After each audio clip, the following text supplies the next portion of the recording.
Hey guys, I'm Sharon, and today I will tell you about my eyes. In fact, my eyes are the first thing that others notice, and basically they cause chilling horror and fear, but I am really a vulnerable and gentle person. In my story, I will tell you why I have such eyes and what is wrong with them. Believe it or not, I was born as an incredibly beautiful baby, like a doll or a picture from a children's book. I had really huge blue eyes, curly thick hair, and bow-shaped lips. No, I know there are no ugly children, but still, I did not look like a real child. I was completely unusual and unearthly.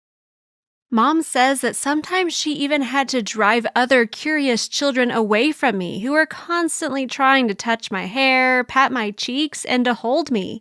Attention to a child is, of course, good, but trust me, when there is too much of it, it turns into torment. In fact, adults also did not restrain their emotions and were often trying to touch me. This really annoyed my mom because, firstly, before playing with me, no one asked permission, and secondly, of course, no one washed their hands. And so, different microbes and bacteria were getting directly on my skin. Even thinking about it is unpleasant. And once, some strange woman came up to us in the street and started talking to me without asking my mother's permission. I was 5 years old then, and I don't remember what she wanted, but I remember how my mother strictly told her to leave this child alone and to not approach me. I don't know if it was because of resentment or a bad temper, but the woman began to move away from me, and when leaving, she screamed to my mother that her child would lose her beautiful eyes and would become uglier than a scarecrow. My mom was really hurt by these words. She quickly took me home, and we never talked about it again. In the evening, my mother said that on that day in the street we saw a crazy woman and she asked me never to think about her again. But how can you not remember such an incident if it turned out to be a real blow to the fragile child's psyche? For a very long time, I'd been trying to digest what I heard and was really worried about my eyes. This had lasted for several months, but for some reason I didn't tell my parents about it, so they didn't even know about my feelings and the level of stress I'd experienced over a long period of time. But then I did forget about the incident, or rather, I just began to think about it less often. After a while, when I started going to school, all of a sudden my eyesight began to deteriorate. Doctors could not find any objective reasons for it, so they only offered supportive therapy, which slightly slowed down the process of losing my eyesight. At this rate, by the 5th grade, I already had very poor eyesight, and I had to wear glasses with 2 diopter lenses. It was a disaster for a little girl, and my classmates, of course, did not miss the opportunity to tease me. The worst thing out of what they did to make fun of me was when they were hiding my glasses. Without them, I was like a blind kitten and could see absolutely nothing. And they were laughing and saying, "Look for him, look for him." It was so humiliating. Fortunately, my parents realized that I could no longer study in a regular school, and they transferred me to a specialized school for visually impaired children. Everyone there had approximately the same eyesight as mine. That's why being surrounded by new classmates, I felt more comfortable than in the previous school. Well, and the most annoying thing is that at that time, because of my eyesight, in fact, my eyes looked not just ugly, but really terrible. It was very unpleasant for me to look at myself, and I think other people felt the same way. That's why I started wearing black, opaque glasses and began to constantly ask my parents to find doctors who could help me to return my beautiful blue eyes, or at least to not lose my eyesight completely, because this is what I was most afraid of. And a miracle happened. Once, we were told by the ophthalmologist of one of the clinics that they would be able to perform a surgery due to which my eyesight would be fully restored. But they immediately warned that for achieving the best effect, they would need to install new eyes for me, glass eyes.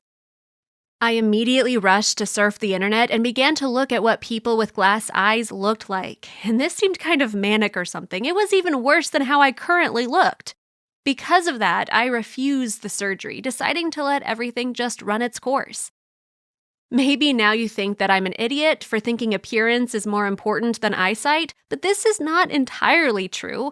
The thing is that becoming a bearer of glass eyes is the same as turning into some kind of robot or cyborg for me. It's scary, unknown, and incomprehensible.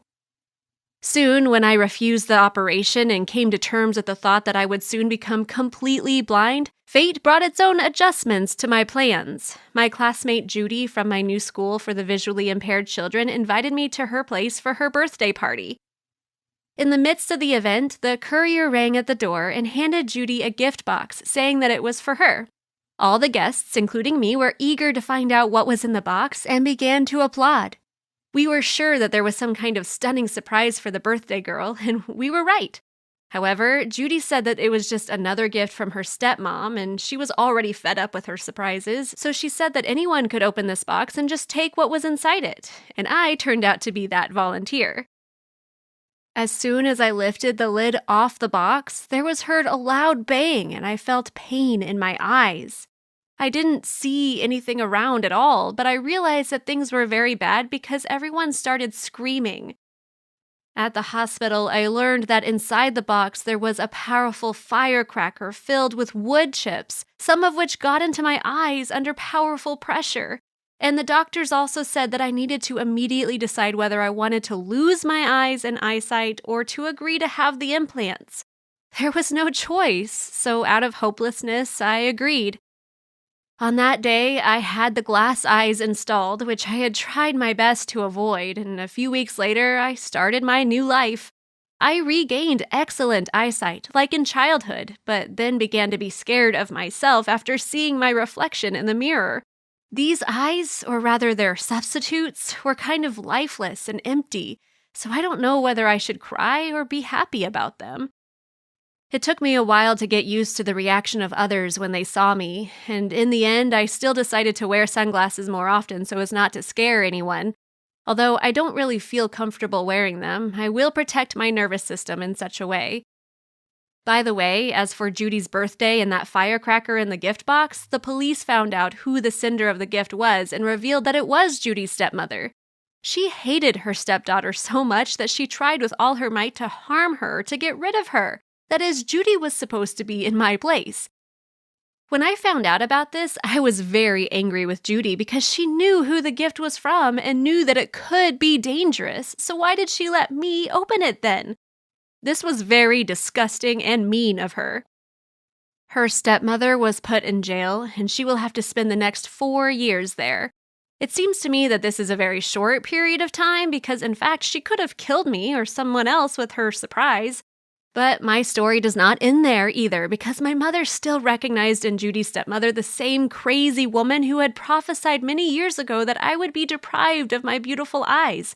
Just imagine how scary this is. But the police found out that our second meeting was a coincidence, and she had forgotten about my existence long ago because Judy had recently become her target and victim. What a poor girl. It's scary to imagine how much she had to endure living under the same roof with this crazy lady. Do you believe in curses or thoughts materialization? Have you ever had any of these things come true? You can give your answers in the comments, and do not forget to click on the thumbs up button below this video and subscribe to the channel if you have not done so yet, because there are still many interesting stories ahead.